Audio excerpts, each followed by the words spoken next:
My name is Olivia Bennett, and this is the story of how the person I loved became the person I feared. I am 24 years old and live in Chicago, a city filled with bright lights, crowded streets, and endless noise.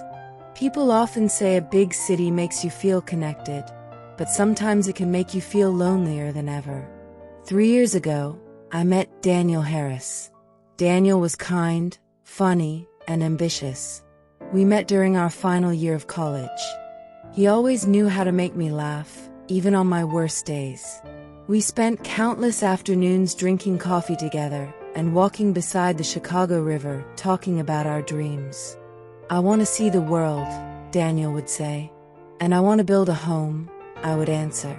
He would smile and reply, "Then we'll do both." For a long time, I believed him.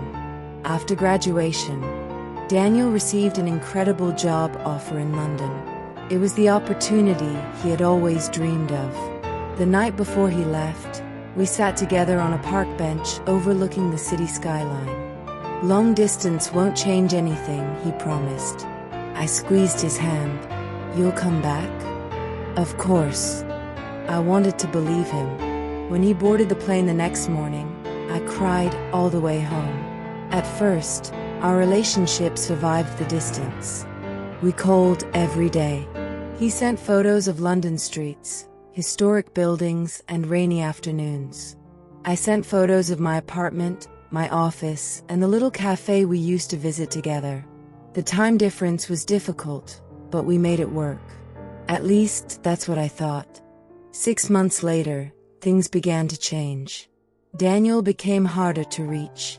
Sometimes he wouldn't answer my messages for hours. Sometimes for an entire day. Whenever I asked if something was wrong, he always had an excuse. "Work is crazy. I'm exhausted. My phone died." I accepted every explanation because I loved him. Love can make you ignore things you shouldn't. One evening, Daniel called unexpectedly. His face appeared on my screen. He looked different. Colder. Distant. "Hey?" I said with a smile. "Hi." Something felt wrong immediately. "Everything okay?" "Yeah." Colder. Distant. "Hey?" I said with a smile. "Hi." Something felt wrong immediately. "Everything okay?" "Yeah." But his voice said otherwise. We talked for a few minutes before he suddenly asked a question. "Olivia, do you trust me?" I laughed nervously.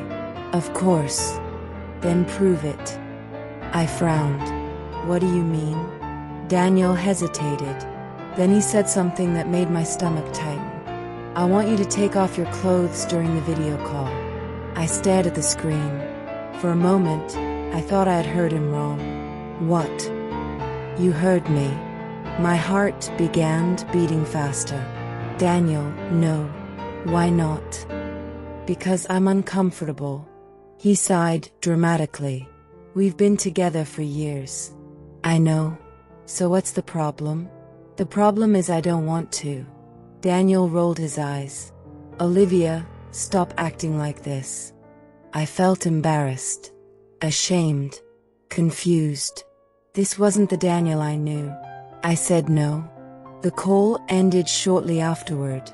I sat alone in my apartment, staring at the blank screen. Something inside me felt broken. The next day, he acted as if nothing had happened. I convinced myself it was just a misunderstanding. But it wasn't. A week later, he asked again. Then again.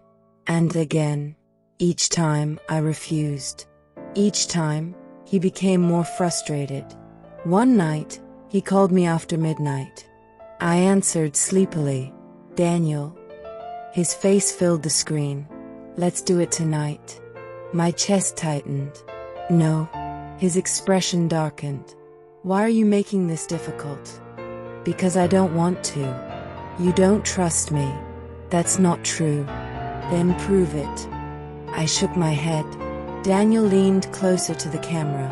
"If you really loved me, you would." The word struck me like a knife.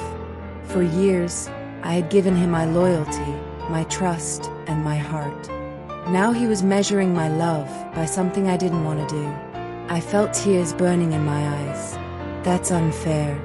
No, Olivia. What's unfair is that I'm thousands of miles away, while my girlfriend won't even do one simple thing for me. I ended the call. The moment the screen went dark, I burst into tears. I sat on the floor beside my bed and cried until sunrise. The next few weeks became a nightmare. Daniel's requests turned into pressure. The pressure turned into anger. Then came the threats. One evening, after another argument, he sent me a message.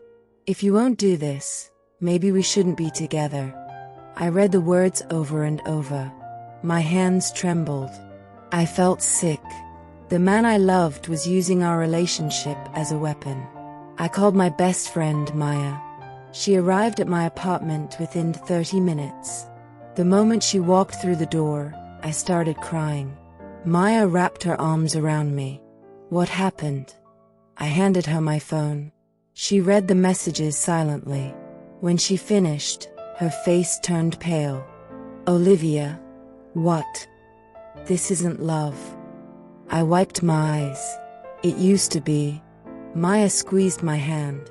Maybe, but this isn't. Her words hurt because I knew they were true. Still, I couldn't let go. I kept hoping the old Daniel would come back. The kind Daniel. The loving Daniel. The Daniel who once kissed my forehead and promised we'd build a future together. But every week, he seemed to disappear further. One night, he called again. I almost didn't answer. When I did, his face appeared instantly. Have you thought about what I asked? Yes. And? My answer is still no. Daniel's jaw tightened. Then maybe we're done. The words echoed through my apartment. Done. Just like that. 3 years reduced to a threat. I couldn't breathe. Tears filled my eyes. You'd really end everything over this? He looked away. For a moment, I saw guilt in his face. Then it vanished. Maybe we're not compatible anymore. I felt my heart shatter. Not because he wanted something I wouldn't give, but because he was willing to throw away our entire relationship when he didn't get his way. The realization was devastating. The man on the screen wasn't the person I fell in love with. The Daniel I loved would never have made me feel afraid. The Daniel I loved would never have used emotional pressure against me. The Daniel I loved would have respected my boundaries. But this Daniel didn't.